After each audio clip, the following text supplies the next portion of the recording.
everybody, whether you're on the East Coast, West Coast, or around the world. This is Coast to Coast. How's it going, guys? It's mine. I'm doing okay. How about you? Well, that sounded I will be doing good until about 12. No, I will be doing good until about 5:40 when we play the Pirates.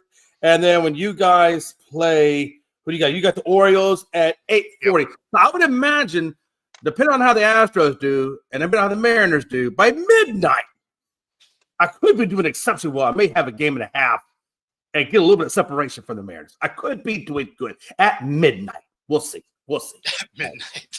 At midnight. I figure by midnight, right? Yeah. I mean, the way they got beat up yesterday, I mean, again, it was 5-1, but, you know, as we know, 5 runs kind of beats the Mariners most of the time. So hopefully the pitching can kind of keep it down. But, yeah, I don't know. I don't have a lot of faith in them, doing much with the Orioles. You know, typically I don't put a lot of, I guess, hype on playing the Pirates because it's the Pirates. But I did on last night's game. And it's only because it's Paul Skeens was pitching. If it wasn't for Paul Skeens, I mean, it really wouldn't matter. But because Paul Skeens was pitching, I put a little bit more emphasis on that game. And we did beat them. And Lance McCullers actually pitched great. I think he gave up maybe 1 or 2 hits. I don't think he gave up any runs. I think so he did exactly. Lance McCullers, I think, went 6, I believe it was, innings. You know, so he's coming back off. That was his first win after the 2022 season when he went down. So Lance played well. We played good against Paul Skeens, and I was happy. I mean, normally with the Pirates, I wouldn't get excited, but Paul Skeens, I get a little amped. Yeah, fair enough. Not for nothing. Isn't Paul Skeens like 1-7 this year? True.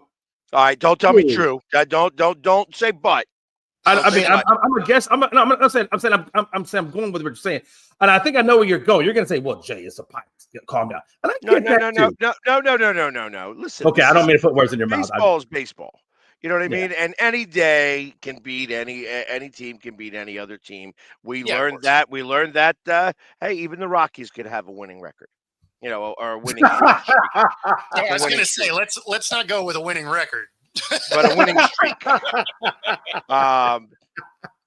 They win a row. But Paul Skeens 1-7. They win yesterday. Didn't the Rockies win yesterday? I thought they were in the lead. You know, I will check. I think they did win. I didn't stay around. I mean, Skeens is 4-6 with a 2.7. That's not bad. That's 2 games. That's 2 games in a row. Actually, but he's less than 2. No, the Rockies. That's the not Rockies a streak. Won 2 games. That's not a streak. That's just back-to-back wins. You gotta have 3 for a streak. Hold on. They may have won 3 games in a row. I don't know. They've got 11 wins now. They've won 2 streak. That's the streak says W2. So streak can be 2. No, because it'll also say a streak is 1 in that same graphic. Anyways, they're 2 out of their last 10, and those last 2 were the recent 2. So, and oddly enough, that is actually an increase in win percentage over a 2-game stretch. Man, Rockies fans are going through it. Man, I'm telling you, all 4 of them. Well, doesn't Miami have a pretty low attendance rate though at their games? Honestly, I would bet the Rockies have more than than any of those teams. Yeah. Well, the Rockies. Let's find out exactly how many were at the game. Because wasn't there a time period where Miami was only like 1 or 2,000? Here is the attendance at Lone Depot Park. Okay. Here we go. Over under 10 grand. I'm gonna let you guys guess. Under. I'm gonna go over 10. I think it's over 10. It's under. Okay. Yeah. 7,583 people. Wow. Yeah. I mean, so hold on. So how many drops of soda would it take for 7,500 people to generate a break even for them? If you're doing just pop sales, yeah, you're talking like some crazy numbers, right? Like you'd have to have a Pepsi and Coca-Cola tank truck out front. Right. Yeah, you'd have to buy the world of Coke in perfect harmony. Hey, wait, Pags. Just Coke. Like you'd have to have every. But Pags, are you saying then that the city? I guess they're in Denver, right? That's the city they play. So Lone Depot Park is Miami. Oh, Miami. I'm sorry, my bad. So I would bet the Rockies had a better attendance. Oh, but the city you said gets the portion of revenue from parking. So I gotta imagine the city must be hating it right now because they ain't getting nothing for 7,500 people. If you figure out it's probably 2 to 3 people, maybe a car. I don't know if you've ever been to Miami, but every spot that you could park a car in Miami has got a thing that says you have to pay to park here. Oh yeah. No, I understand that. I'm just saying that everywhere in the city limits of Miami, they're paying for parking. Oh, yep. I've been to Miami. Trust me, I understand how expensive Miami is. It's crazy expensive. But yeah. Okay. So yeah, they park all over the place. Mm. But all those 7,500, I'd be willing to bet that there's not a lot of traffic after the game. Yeah, probably not. I mean, I don't think we got cops out there directing traffic. I'll put it that way. Yeah, you wouldn't even know what game was played at that point. But I will have to say the reason why it was probably 7,500, and I'm going to take a shot in the dark. I do not know for certain, but all right, I guess not. I thought maybe there was a Stanley Cup game. That would have made sense. And I can imagine that a lot of people are really preparing for that right now. No, that's one thing I don't remember. Now, Florida Panthers, are they based out of Miami? Is that where they play? Is in Miami? They play in Paradise, which is a suburb of Miami. Okay. I guess I was thinking when I hear Florida, I was thinking Orlando, but you're saying there it's a suburb of Miami. Okay. Correct. Okay. Interesting. Yeah, such is life. But yeah, so and I guess they start tonight. No, tomorrow night. Tonight is the NBA game. Tonight is NHL. Tomorrow's NBA. Oh, tomorrow's NBA. Oh, so I had it reversed. Okay. I got you. Yeah, so the Panthers are underdog. I guess they're at 100 to break even. At even money for them, the Oilers are a -120 tonight. Okay. Wow. So, I was just thinking Edmonton would probably take that series. I feel like with their defense and stuff, I feel like they'd take it, but Florida's playing good too. This is revenge. This is a revenge series from last year. This is obviously the last these two teams made it last year. Still, I don't think Bobrovsky is going to be the reason why the Panthers win this game or win the series. I think that Bobrovsky is going to play better than Connor. That's fair. So, and then they were talking about, I was watching a little bit of basketball stuff, which is, of course, very interesting. And they were saying, I saw a Seattle Supersonics symbol on my television. Oh, yeah? So, yeah. They talking about fans being upset? No, I think they were just talking about the last time that you guys had won a championship. That you guys are the Seattle Supersonics. Yep. And I found that to be interesting. I'm like, whoa, is that a Seattle symbol on my television? Yeah. Wait a minute. So Seattle actually won the NBA championship? What year did they get it? 79, I believe. Okay, I would have been 7. All right. Yeah, that's probably why. Yeah. Wow, that's been a long time. Yep.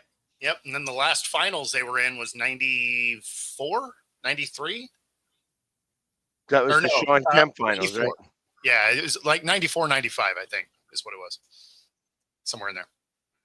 Got ya. Wow. So, hey, you know what? I'm sure that everybody is waiting with bated breath in Seattle to see what Oklahoma City does. Yeah, I mean we're pulling for the Pacers, and absolutely not. Yeah, no. We have some bitterness because they stole our team 20 years ago, and so we still hope they lose all the time. Yeah. Yeah. Them getting a ring doesn't help us at all. Oh yeah. I guarantee the people of Houston feel exactly the same way about the Oilers, man, and Bud Adams, or now the Titans, right? Because he stole the name too, so they feel exactly. I tell you what, there ain't a person around here that will root for the Titans unless they're from Tennessee. Pretty much. That being said, they OKC probably does win this series. Oh yeah, like they are the better team, but I hope they don't.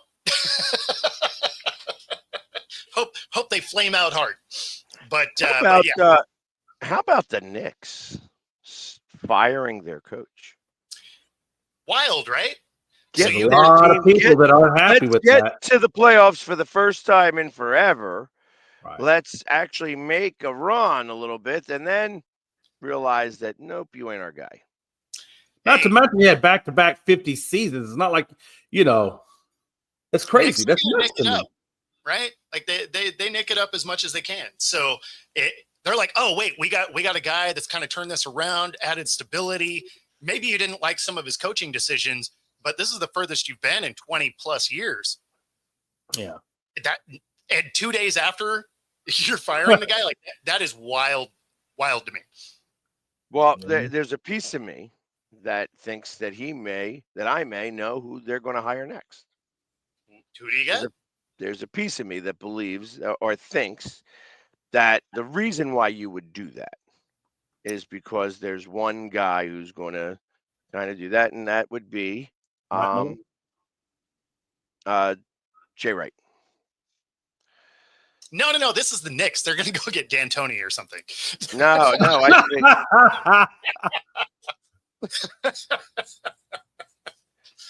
I think it's Jay Wright. That's the only reason why I feel that there is that type of firing. Yeah, he did mention that. He did mention that this was one of his dream jobs at one point. What's up, Ollie? I was thinking they might try to go after Mike Malone. That's what I was kind of thinking. Maybe. Because he had a championship, and I thought, well, maybe they figure, all right, Thibodeau got us to the finals or Eastern Conference Finals. Maybe somebody like Mike Malone with his pedigree, maybe he can get us to the next step. That's what I was kind of thinking. But Jay Wright, that's a good one. That is a good one. They're going to find a way to get worse. It's the Knicks. Yeah. They're going to find a way to get worse. They're like, oh, we're starting to have some success. Let's self-sabotage right now.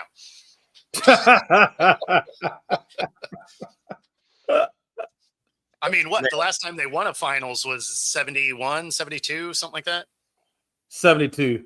I think that's the year I was born was when they won it. That's what same here. That's the only reason why I even knew that. Yeah. So a couple years ago.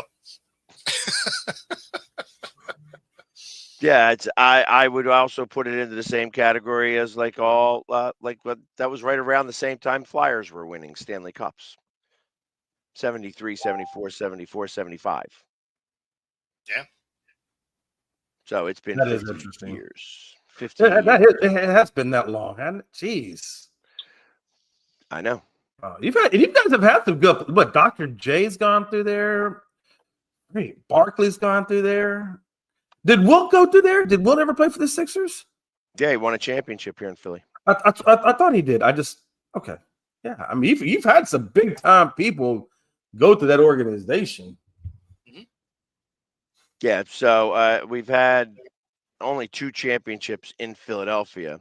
The Syracuse Nationals did win a championship back in the time before basketball was basketball. I think they were still using wooden crates. Perfect. Are you shooting with a watermelon? That ball's not even round. It's oblong. Doesn't bounce too good. Look at the handles on Speedy McGee. You know? That's been a hot minute. And yeah, you're right, Joe. Astros and Mariners just kind of trading positions. We're getting close to that Mariners fade, though. So, hopefully they can keep pace. But again, I've seen this movie before. It's actually kind of like a Hallmark movie. They come out with a new one every year, but it's the exact same plot. Which I think is interesting because literally, like I was telling you, but we play you guys right after the All-Star. Like you're the first series up for bat. I'm like, wow, what a way to start off the second half of the season going up against the Mariners. Yeah, that doesn't help us out at all, but hey, what's up, man? What's up? So So oh, go ahead. I just because I know you haven't looked it up yet, I decided to find all of the information of Kim Jong-un's basketball. Oh, yeah. I did completely forget about it. Yes, exactly. So here you go. Here's the breakdown of some of the key changes. Slam dunks are worth 3 points. Okay. Swished 3-pointers are worth 4 points. Any field goal made in the last 3 seconds is worth 8 points. 8. Wow. Give the ball to Michael Jordan. Right? Jesus. Missed free throws deduct 1 point from the team. Hack-a-Shack. Penalties. Teams lose a point after making more than 11 basic rule violations, including missed passes, catches, dribbles, and traveling violations. Okay. Zone defenses are banned. Games can end in a tie. Yeah, I don't like that. And from what I remember, there was something about a second basket that was much higher. Oh, okay. I don't remember that specific, but I thought that was like for the 5-pointer or whatever. But that 8.3 last 3 seconds. That's pretty wild. I like the deducting a point for missing a free throw. I do like that. But Yeah, ending in a tie. So ties to me, why I have such a hard time with ties. Ties in my brain would be like drinking a warm pop with a cigarette butt in it. Like that's how much I hate ties. Never had a warm soda with a cigarette butt, so I'm gonna take your word for it, bro. Well, I've never had one, but you can imagine how nasty that would be, right? Especially when you start to drink. What the hell is this? No, that's what I'm saying. Like, you don't have to have one to like understand how. Appreciate. I have the thought in my head, and I'm gagging in the thought of that. Oh, yuck! And yeah, that's a tie to me. So every time I'm like, soccer is dumb. It's that. Hey, Stephen Curry would make a killing in that league. Is there anything specific that on, like I said, just right now, I almost threw up right here. Is there anything else that does that? Like I had the vision of that and I'm like, oh, yuck. Is there any other thing that does it for you guys that's like immediate, like gag and almost want to hurl?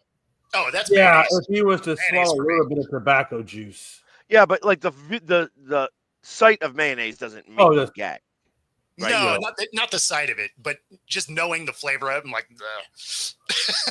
yeah. Pretty much anything that has a spit that has tobacco in it just is gross as hell. I can't do it. Yeah, I mean, that's fair. It doesn't make me want to gag, though. I don't really have anything that does that, I guess. No, but when you accidentally chew tobacco for the first time in your life and you don't realize it and you swallow a little bit, that would make you gag. At least it made me gag. Yeah, I mean, I can't say that I ever did. And that was the first and last time Jay McLovin ever put the tobacco product in his mouth. No, there you go.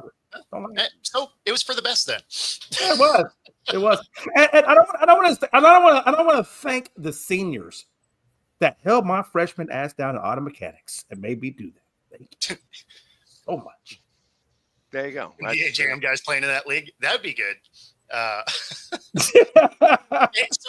So this means you can't finish as a tie. Like if it ended as a tie and then they had a beer chugging contest, I'm with it. Like that sounds like a good idea. But at the same time, you don't end up in a tie.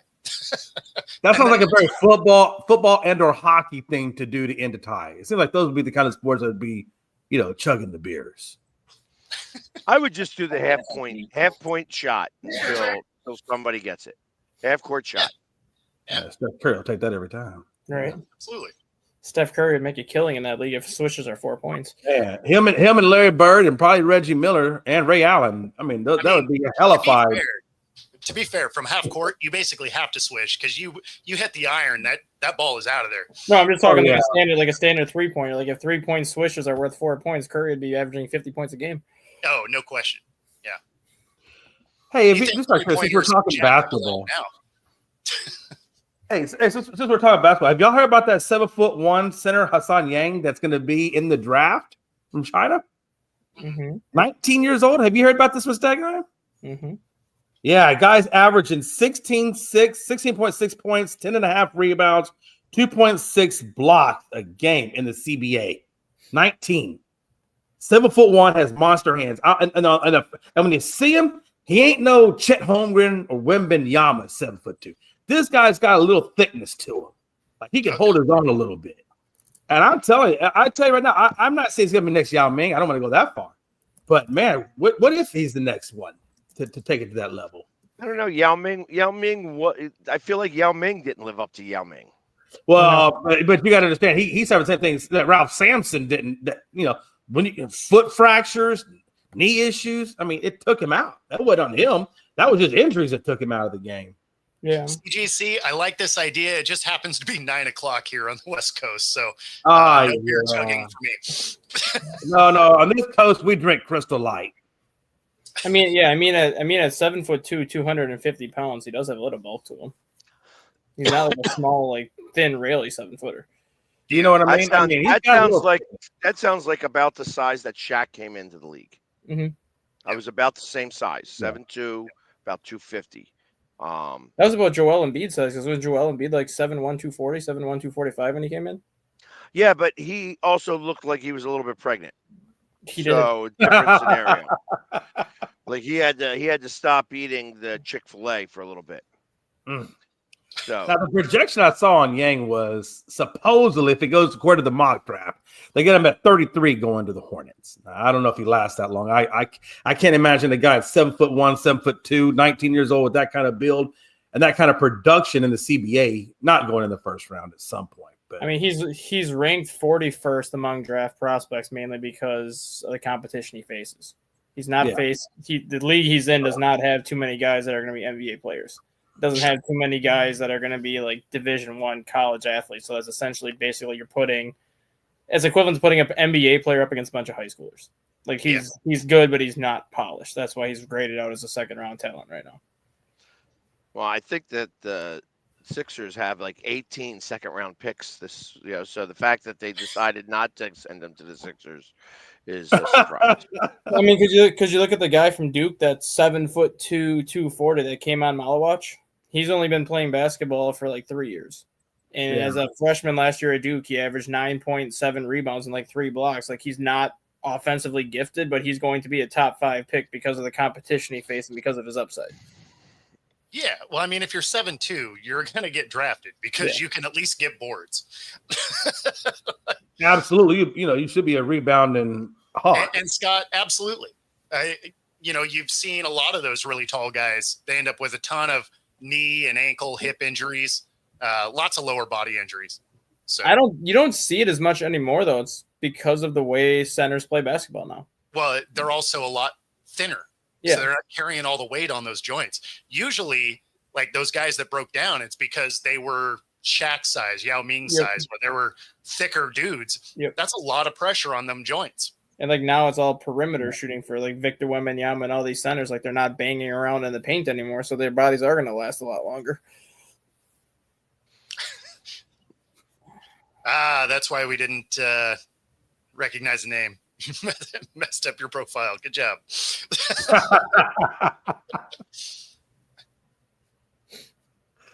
Yeah.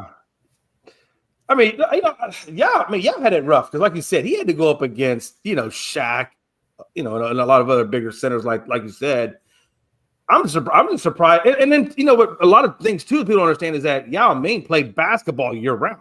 He wasn't taking time off. Like, he was 24/7. If he wasn't playing for the national team, then he was playing in the NBA. So, I mean, I'm really surprised he lasted as long as he did, to be honest with you, for the amount of time that he was having to play year round.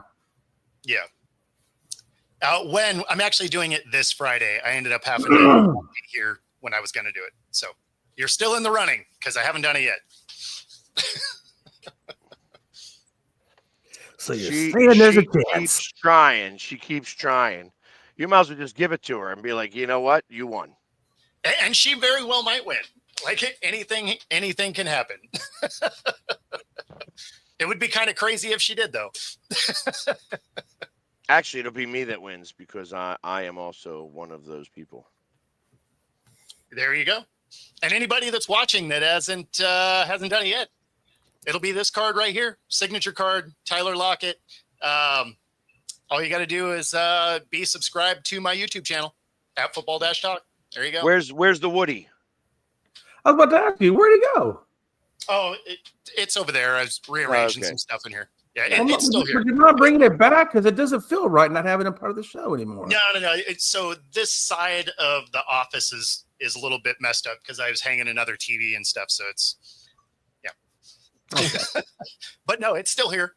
It's still here. I thought something looked different. I was like, why is it? And then when you held up the card, I was like, that's why. Yep. It looks a little different today. No little guy. So at least not at the moment. So we do have the Madden curse maybe coming to Philly. So here we got this. Yeah. We got this little soundbite here. Saquon Barkley doesn't just have the Madden curse to compete with. It's 2 curses this coming year. Yeah, let's start with the Madden curse. Everyone knows. Running backs in particular on the Madden curse. Christian McCaffrey only plays 4 games the next year. Peyton Hillis only 1,200 yards the rest of his career. Sean Alexander had 27 touchdowns to make the Madden cover, only 11 touchdowns the rest of his career. Marshall Faulk, 0 seasons of 1,000 yards after the Madden cover. Eddie George, 3.2 yards per carry. So we know the Madden cover curse is real for running backs. Are you familiar with the Offensive Player of the Year curse that's developing? Only 5 years in the making, but the last 5 years, Michael Thomas misses 9 games after being Offensive Player of the Year. Derrick Henry misses 9 games. Cooper Kupp misses 8 games the following year. Justin Jefferson, 7. And Christian McCaffrey, 13. The last 5 Offensive Player of the Years have had their year followed up with massive injury. Madden cover and Offensive Player of the Year curse. It's too. I wouldn't be drafting him in the first round of fantasy football. I'll tell you that right now. He does have a point. I mean, there seems to be a damn curse on that thing. I mean, the Madden cover is definitely there's a weird coincidence there for sure. But the Offensive Player of the Year one, that one's interesting. Yeah. I didn't even know that about the Offensive Player of the Year until he just said that. Me either. I was just like, oh, that's actually kind of crazy. So what? And there was 5 players. All 5 players screwed up. All 5 players missed at least 7 games after being named Offensive Player of the Year. At a minimum, yeah. How does that make you feel, Bags? I'm fine. Who's your backup? Guy from Green Bay. Who's the guy from Green Bay? AJ Dillon. Yeah. That's not terrible. Yeah, you keep. Was that just your kid? Was that a kid in a Cowboys uniform? You are making that kid suffer that bad. That is child abuse. I am reporting it. That is not child abuse. That is bringing your kid up right. I don't think so, but that's up to you. Dallas sucks, by the way. Not to put too fine a point on it. Hey, I'm just saying, you suck when they make movies about how bad you suck. So don't come in here and tell me about how bad I suck. I know I suck for 3 decades. I get it. I got it. Maybe they'll make a movie about the Cowboys. They did make a movie about how you guys suck. It's called The Little Giants.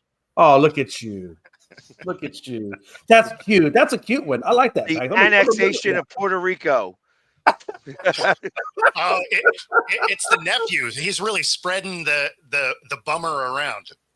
Joe, you keep that man wearing that beautiful blue, Joe. Don't let these people fool you with that. You wear that beautiful blue. So since we're on the Dallas Cowboys, did you hear the comments that Brian Schottenheimer made the other day about Dak Prescott?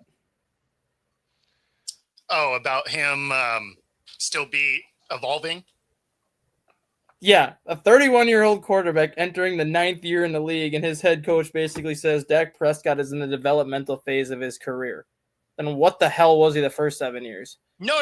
So did you listen to the rest of the quote? Because he actually made sense. He does make sense, but that makes it like you can't call out half of the quote. No, but I'm just saying, why didn't it that makes it seem like the other coaches that Dak Prescott had didn't really do kind of what I don't know. It's kind of like what I view some of the quarterbacks in the. That is not what he was saying at all. He's saying you're always in the developmental stage. If you think you know if you think you know everything, then it's time for your career to be over. You're making it sound like he's trash. I don't think you're supposed to always be evolving. You're supposed to always be. I think if he would have worded it different, saying that you're always in the developmental stage just kind of makes it seem like you haven't figured things out. If he would have been you're always in the evolving, that's different. Yeah, I agree. Every quarterback should be evolving every year because offenses change, defenses change, things like that. But when he kind of worded he's in the developmental stage. Well, are you saying he hasn't developed for 8 years then if he's still in the developmental stage? Yeah, no, if you take it out of context and cut his quote in half, absolutely. It sounds like he's calling him trash. I feel like you can definitely with the quote manipulation like that, you are prime for FS1. I do think Dak Prescott will have a good year with Brian Schottenheimer, though. I do think Dak Prescott has the potential to have one of the best years he's had with Brian Schottenheimer, just because Brian Schottenheimer has a history of doing well with quarterbacks. Yeah, really I don't know if I'd go that far. He had 3 back-to-back 12-5 seasons. It's not like he's played terrible. No, but I'm talking turnover-wise. Turnover-wise, he's always kind of been in the middle of the pack. He's always around that 14, 15 interception mark, and then you got the fumbles. I wouldn't be surprised if Dak is kind of closer to 10 interceptions this year. I think Schottenheimer's not going to fix his brain. It's not well, if you've listened to kind of some more of his interviews, it's not as complex of an offensive scheme as Dak has had in the past. They're running a much simpler scheme in Dallas this year to make things easier for Dak, just because now he's got George Pickens, he's got CeeDee Lamb, he's got more weapons to throw to now, so they're kind of simplifying the system for him. It's not that complex to throw to dudes in the same color jersey as you. Hey, some quarterbacks make it pretty complex. I mean, Jameis Winston can attest for that one. I don't know. I don't know if Winston is your benchmark you want to hang on to here. He's like, wow, snow. Let's throw that person. He's open. I thought Parsons signed. They have a verbal agreement. They don't have the physical written. No, they don't. They don't at all, even with verbal? No. He's going to camp, even though they are still in negotiations. I don't think they get it done. I thought that this was done. I thought they said they had a verbal agreement in place. They just didn't have it pen to paper yet. I thought I heard that they had the verbal agreement in place, the terms. They just didn't put pen to paper yet. No, well, he's he's going to be to minicamp. I will be there. I haven't missed a minicamp in 4 years. Even though the contract is not done, I have teammates and a playbook. I'm preparing as if I will be on the field for the first week of camp. But it's in the owner's hands. I'm ready to win a Super Bowl. Oh, so where's he going? I don't know. I didn't realize they were talking about a trade with the Eagles. I mean, if it's the Cowboys, they could have been talking about a trade with the Panthers at this point. Like, So yeah, it's a yeah, it does say. It doesn't say that it's even close. So I guess not. No cigar for him. yep. I'm pretty sure that Micah signed their CGC hater raid on the Cowboys hill. Why don't you go do your damn research before you spew all the hate up in the damn comments? I understand you hate the Cowboys. The whole damn country for some reason hates the Cowboys, but we still in the largest fan base, so suck it. He's an Eagles fan. Oh, is he an Eagles fan? Oh, that okay. That makes sense now. Puts it all in perspective. I mean, even with I'm not mad at you, Heel. I'm not mad at you. Here we go. Who doesn't hate the Cowboys? Yeah, even Cowboys fans hate the I Cowboys. was just about to say their own fans hate the Cowboys sometimes. No. Get it right. We don't hate our own fan base. Doesn't hate the Cowboys. Our own fan base hates Jerry Jones. That's not true. We watch you guys burn jerseys constantly. Jerry Jones' name ain't on those things. No, it's Jerry Jones. Trust me, Jerry. Now they may be burning jerseys because maybe a guy made a bad play, but no, it's Jerry Jones. When we get rid of Jerry Jones, I'm not gonna say it'll be a different day. It'll be a different day. We will get a GM. We will get the right coaches, I hope. Steve-O, I don't think they do make the playoffs. Yeah, Who? sure. Cowboys. No, it's The NFC, I think the Cowboys miss. the NFC is just too deep now. Well, that's what I'm kind of thinking. You know, I still feel like the Eagles are the Eagles. Obviously, the Commanders are still doing an incredibly great job. If the Cowboys were to get in, it'd have to be on some kind of wild card, I feel like. But I don't think that's possible. I agree with you. I don't think we have a losing season. I will give you that. I do think we have a winning season, but I don't think we make the playoffs. I just feel like we're still missing some components. And also, Trayvon Diggs hasn't even showed up to camp yet. He's still out there doing his personal workout. He's waiting for JJ Watt to sign his next TV deal. Is that what we're doing? TJ. I assume he meant TJ Watt. Yeah. Yeah, I think he meant to say TJ Watt. TJ is not going to get the largest deal. He's getting old. He's starting to break down some. I think a lot of it, too, is going to have to deal with Trey Hendrickson also. Because Trey Hendrickson is still waiting on a new contract in Cincinnati. And if he gets the deal he's looking for, well, that's going to be the benchmark for Micah Parsons and TJ Watt. Because Micah Parsons is going to get more than Hendrickson. TJ Watt will get more than Hendrickson. So I think both of them are both waiting on Trey Hendrickson to see what his initial deal is going to be. Because Hendrickson's been asking like 20 to 25 million per.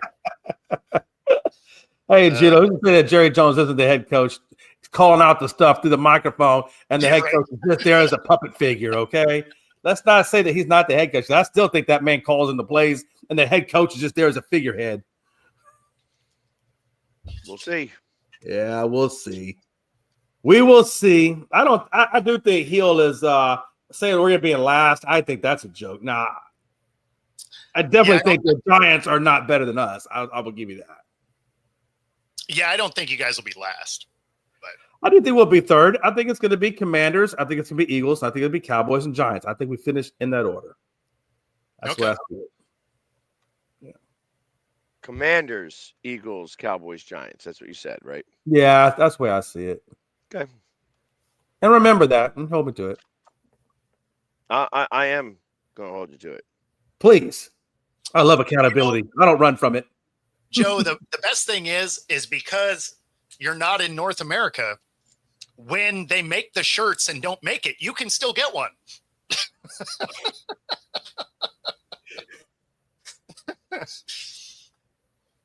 Exactly. Look at times. Oh, Moose, I didn't know that it was you. Huh. Go figure. The big moose in the friggin' in the picture didn't tell me it was you. Do you think that the NFC could actually be deeper than the AFC this upcoming year? As opposed to, because I think the AFC's been the one that's been the deeper conference the last several years, but I think this year, I think it's going to shift. I think the NFC is going to be the deeper conference this year. you're kind of comparing two different things though. Like when you're talking complete teams, I think the NFC has more teams that can come out of the NFC to get to the Super Bowl. But that's what I'm saying. What I'm saying is, as more complete teams, I think the NFC is more balanced in that way. The AFC has better quarterbacks. Yeah. Don't necessarily have better teams around them. Like the AFC is going to have 3 legitimate Super Bowl contenders probably. Sure. And the NFC, I think you can make a case that 6 teams could legitimately make it to the Super Bowl. Yeah. I mean, if you go on a run at the right time, sure. Yeah, I'm not sure about 6, but I mean, I think obviously Philly's in there. right. You have to think Washington's going to be one of those teams that can make a Super Bowl run looking at what they added and how they played last year. Sure. You have to think the Lions, even though the Lions lost what they lost, I still think the Lions are good enough to make a Super Bowl run because had their defense not been as banged up as it was last year, nobody knows how that season finishes for them. So if they're healthy defensively, that changes the outlook of that. Yep. The Rams, when you look at how much the Rams defense improved as the year went on, and now you throw in Devontae Adams, they have the pieces where if they get hot, they can make a Super Bowl run because they played the Eagles the toughest of anybody in the playoffs last year. Yeah. I have minimal questions about the Rams, but other than that, I could say so. That was only 4. Yeah. Well, there's probably. I mean, I'm not going to count the Packers out yet, just because they do have a good team. Their biggest issue is when they face off against certain teams in the playoffs, whether it's the 49ers or the Eagles, it ends up being a bad matchup for them. So depending on their seed, if they can avoid the Eagles or the 49ers early, the Packers can make a run to the NFC Championship game, and then who knows what happens after that. It just depends on who they get matched up with. Well, I mean, they'll be able to avoid the Niners. Well, that's been ultimately the 2 teams that have basically been the Packers' kryptonite in the playoffs the last 4 years that they've made it. It's been the Eagles or the 49ers, and it's because they've been getting them either in the wild card round or the divisional round. If they can avoid either one of those teams based on seeding, that's another team that can make a Super Bowl run. And then obviously we've seen it in the NFC Championship game. Who knows what happens when you get to that point? So you're saying that if all the good teams weren't in the playoffs, the Green Bay Packers would be the best team and they would have the best chance? No, because if the Eagles get the 1 seed and the Packers get the 3 seed, if the Eagles get the 1 seed and the Packers get the 3 seed, the Packers are avoiding the Eagles the first 2 rounds of the playoffs. They wouldn't see the Eagles until the NFC Championship game. Versus if the Packers would get like a 4 seed or a wild card, you're seeing the Eagles right away, either in that first round or the second round. It just depends on where the Packers land in the seeding. Scott, Arizona, like I would have the Vikings in there before Arizona. Yeah, I would agree with that for sure. I think 6. I think outside of Arizona, I think those 6 teams are playoffs next year. I think that 7th team is going to be up for like 4 teams. Like I think the Vikings will be in that mix for the 7th seed. I really think so. That 7th team is going to be up for grabs, and they mean the Saints, the Buccaneers, the Panthers, and the Falcons. No, I think the Buccaneers. Well, I think the Buccaneers win their division by like 3 games. That NFC South is just not good. They could finish. They could go 9-8 and probably win that division by multiple games. I think that 7th seed is going to be between like the Vikings. I will throw the Cardinals in there. I'll throw the Seahawks in there as one of those teams fighting for that 7th seed. The Bears. Like I think there's a bunch of teams that are going to be in that 9-8 to 10-7 range that are going to be fighting it out for that final 7 seed. I think the Bears are going to be an interesting watch. Because their schedule is not easy, but it's also like they have 3 hard games, and then they have a string of like 4 or 5 winnable games. Then they have like 2 hard games, and they have a string of like 4 or 5 winnable games. So if they take care of the teams they should take care of, you can probably say they should have 8 wins regardless, and then it's the rest of the season where if you can go 500, then you're a 10-7 football team. Yeah, well, I think the biggest thing is I'm curious to see if the moves on that offensive line did enough for what they think, for what they were trying to do. Yep. Because the interior of that offensive line was hot trash last year, and they addressed it in free agency. So I'm very interested to see if that actually did something useful. Yeah. Really quick, I was going to talk about Joe. Joe was talking about Dallas. We didn't make it because of Dak, and he doesn't. He's not wrong. I mean, we did lose a lot of games because we didn't have a legitimate starting quarterback because he was hurt. But I will tell you this, Joe, we did upgrade a little bit, right, in the offensive line. But I don't know that we did enough just for that one draft pick that's going to keep Dak upright to make it to the end of the year. That's the biggest question I have for Dallas, and why I have them so low is because I don't know how long Dak's going to go before he gets hurt. And I still don't know 100% what I have in Milrow yet, even though Frankie has assured me because he was the backup over there in New England. So I'm kind of going with Frankie's wisdom there with Milton. I apologize. I know I said Milrow. Milton, the backup from Dallas. From New England. So I want to kind of see what we have in him. But honestly, it's going to come down to Dak stay upright all the way to the end of the season. That's because the last 2 seasons he hasn't made it to the end. We've been, he's Tony Romo. He's Tony Romo. He's not going to make it. I don't know. You know what was bad about Romo was? Could you just hold on to the damn ball when he kicked the field goal? That game was great, bro. I know you liked it, didn't you? But I was at it. How do you fumble the ball?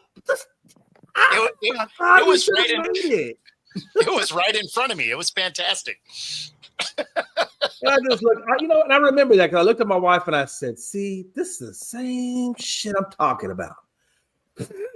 Didn't Des it's silly little things. It's the silly little things that take us out of games when we get into the playoffs. Didn't Des Bryant have an issue with that like 3 years after that too, where it was the catch that wasn't a catch or whatever, where if he hangs on to that ball, now Dallas is in the NFC Championship game, and granted they may not have won the Super Bowl, but people are looking at the Cowboys a little bit different if they make the NFC Championship game that year. Granted, having you told me that, I might go into a depression state now. Thank you, Stack. I appreciate you so much. Yes. Yeah, I will have Tony football to contentious really watch that. Send it to Jay every morning. Like, here's the link to the show and this fumble.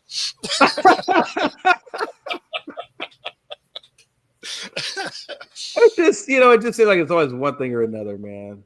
In the playoffs, over the last 3 decades with Dallas, it just seems one thing or another. Yeah,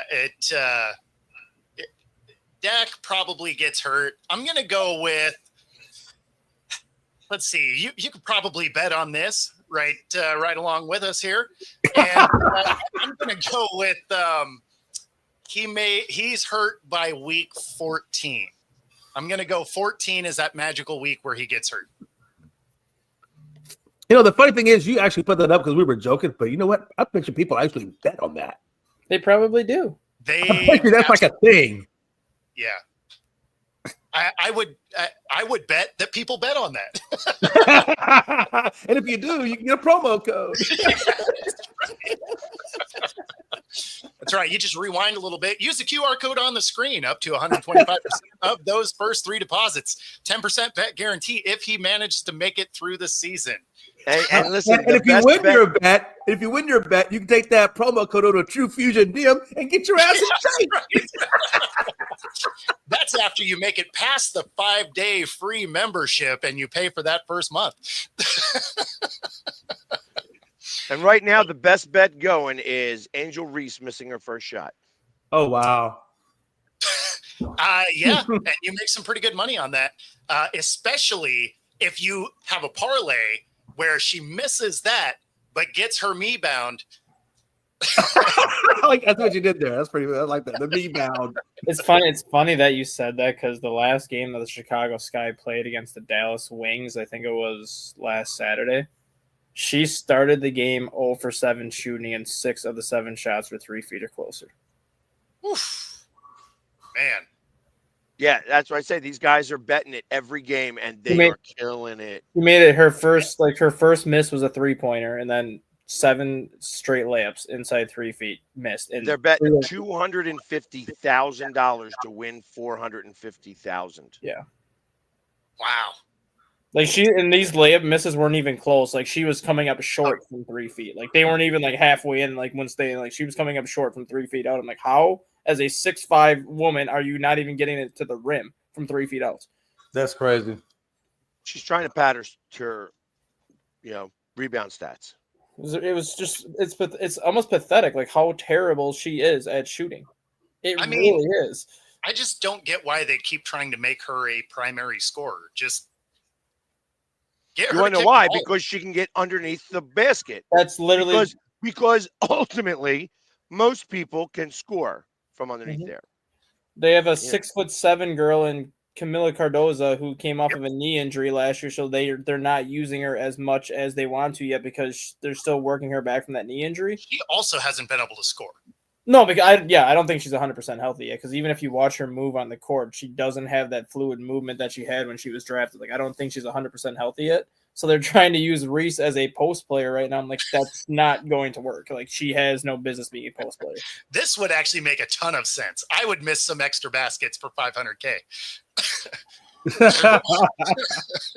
I just want to tell Moose, man, thank you for busting the stones. They're pretty blue right now. I appreciate you, man. Thank you. By the way, breaking news. Frankie said the Suns did hire the Cavs assistant Ott as their new head coach. Okay. And the Penguins just hired the New York Rangers assistant to be their head coach in the NHL. Breaking news right here, fellas. Damn it. How about that? So I guess if you're betting on Reese to miss the first basket, then you have to be betting on Clark for at least 3 turnovers. Is that the no? That the over under for that? No, I don't know. 5 turnovers. I've only heard she misses her first shot. Yep. Yeah, I mean that's a sure bet. There's 3 bets on Angel Reese. There's the one that she misses her first shot. There's the one that she misses, or she misses more shots than rebounds she gets. And there's another one where she has double-digit rebounds before she reaches 6 points. That one you're going to hit every time. Yeah, that would absolutely. Well, there's days that she doesn't get double-digit rebounds. Yeah. That's how you lose that bet. Yeah. Yeah, but it's not going to be because she scores faster than she rebounds. No. Yeah. Yeah, but a lot of hype around a lady that can't make a damn shot. That thinks she's the face of the WNBA. It's good for the WNBA media because she'll always be the center of attention with the media. So it's good on that aspect of it, but it's not a good look for her because she keeps trying to make herself out to be this superstar player when she is terrible. But she does a really good Sports Illustrated cover, so I guess there's that. There you go. There you go. Now, I mean, they need to change their offense. Like get her somebody that she can kick the ball out to, right? Because whether it's her shot going up or not, she gets the offensive boards. She's really good at getting boards. Yep. Right. So give her outlets. Because when you do watch the games, it's not like anybody's swarming over to help her.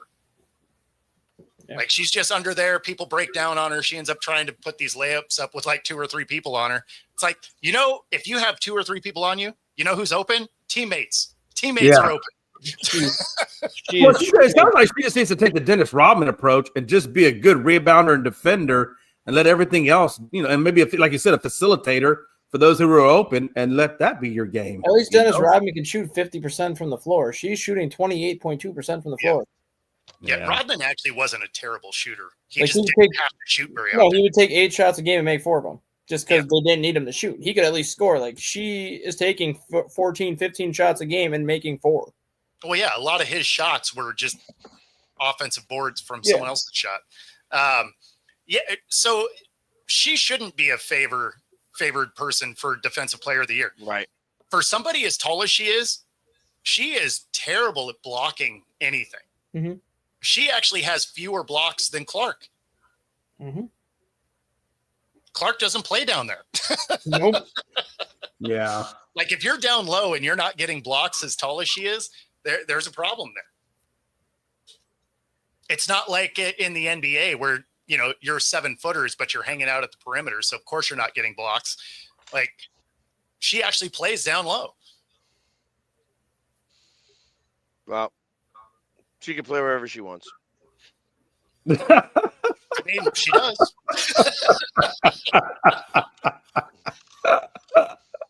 You got Thunder in 5, Yeah, I mean that's possible. I mean, it'll be a really fast series. Thunder do everything a little bit better than the Pacers. So, And yet I still think I'm going to go Pacers in 7. I mean, No chance. I would enjoy that, but there's no chance that the Thunder outside do it in 6. Like the Thunder are going to win this series unless somebody gets hurt or, obviously something like that. But if they play head to head, the Thunder are far and away the better team. No, I agree there, but there are certain times where you can look at a playoffs and you can kind of just get the sense that this is the team's year. And just some of the things that the Pacers have done late in games, some of the shots they've made, I just kind of have that feeling that this is the Pacers' year and they're going to find a way to do it. It's just, you see that every year, like in baseball, in hockey, in the NFL. Like there's this one team that once they get to the playoffs, like all the breaks start going their way, and it's like it just might be that team's year to do it. That's kind of the sense I get with the Pacers right now. That's just because the way they played late in games, just the shots they've made, the breaks they've gotten. It's just like maybe this is their year because Oklahoma City is going to get here again. When you look at how their roster's set up and everything, this is not going to be the only time Oklahoma City gets here. This could be the only time the Pacers get here for a while because we don't know if Miles Turner is going to be back. That's why I think this could be the year, which is why I'm going with them in 7. I think the Pacers have looked as good as they do in the Eastern Conference because there's not a team that was in the Eastern Conference playoffs that can really keep that style of tempo of play and match them cardiovascularly. And they also had really good shooters on that team. And they play really good team ball.